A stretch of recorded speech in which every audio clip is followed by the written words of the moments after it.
Hi there, Carl with you today, and today we're looking at some interviews. I ran into, of course, Jermain Jackman. Guess you heard of him. He's the guy that was on The Voice the other day, and he won the BBC's Voice competition. Jermain Jackman, yeah, I've had him here with me, and here's what he had to say. Thank you. Well, I'm used to holding microphones. Well, since winning The Voice, it's almost in a sense propelled me into the public domain, which has allowed me to influence young people.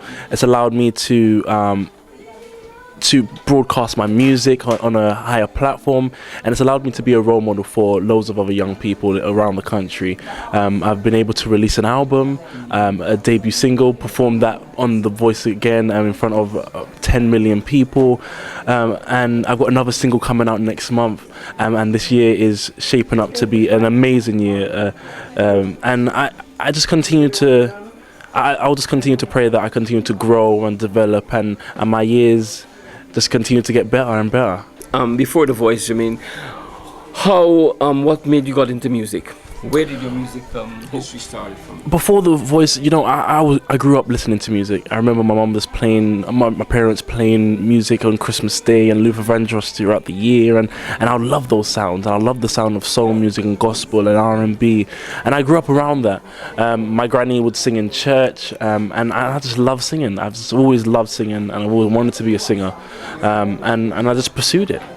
I noticed, if I can look at your styling of music, it's really R&B. And who were your music influences apart? You said Luther Vandross, but who really was your most dynamic influence? My most dynamic influence was Luther Vandross. I grew up listening to him.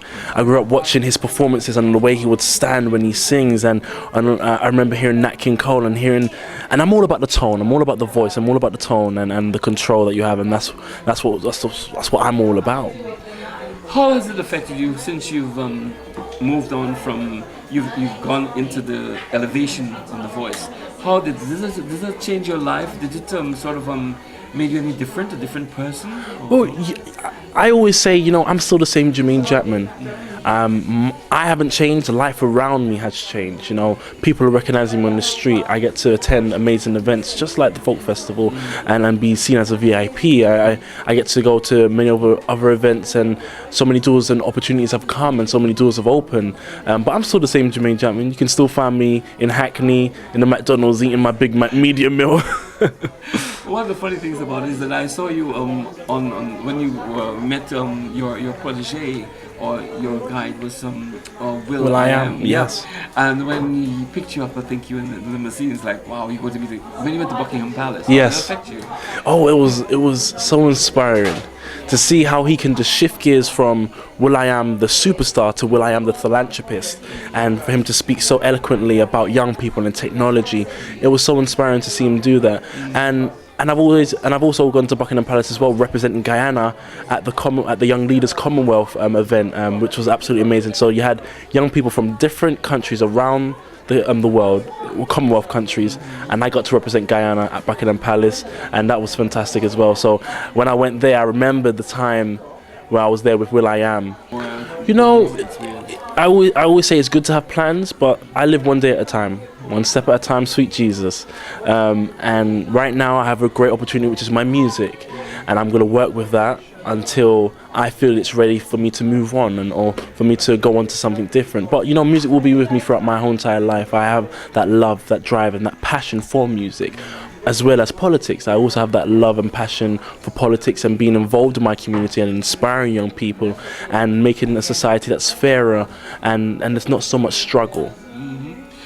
Let's say now that you're a superstar, has this changed? I use the term superstar because do you find that your friends or colleagues around you that you would socialize with on a day-to-day basis, has there been any changes? Have you been treated differently? You can say I've been treated differently. My friends will always start to take pictures with me now. I'm like, what's with all these pictures? I'm not a photogenic type of guy. But it comes with it. It comes with the so-called fame and being a celebrity and the paparazzis are always there.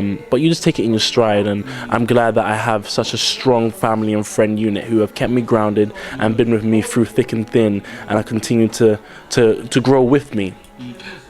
Coming back to your performances before you really got to the level where you were, looked at a few of your performances and I found that you're very emotional.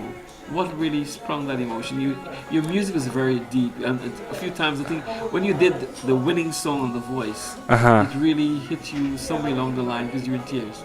Yeah, I was in tears because I was overwhelmed, and I get really into the song.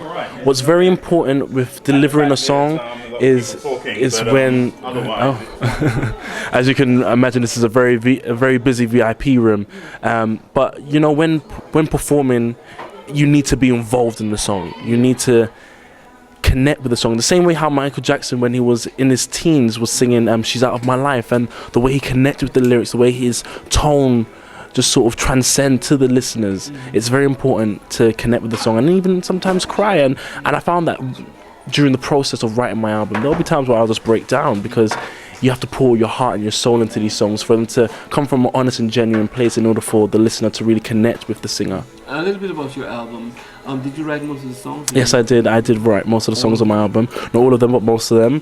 And I'm just so glad that I've been able to have such a high level of creative involvement in my album.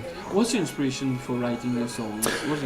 Literally, I can be inspired by anything. The way I'm feeling today, or the long journey down here from North London to South London, Croydon, or the weather, or my love life. It depends on what I'm feeling at the moment, and I could pour that out into a song.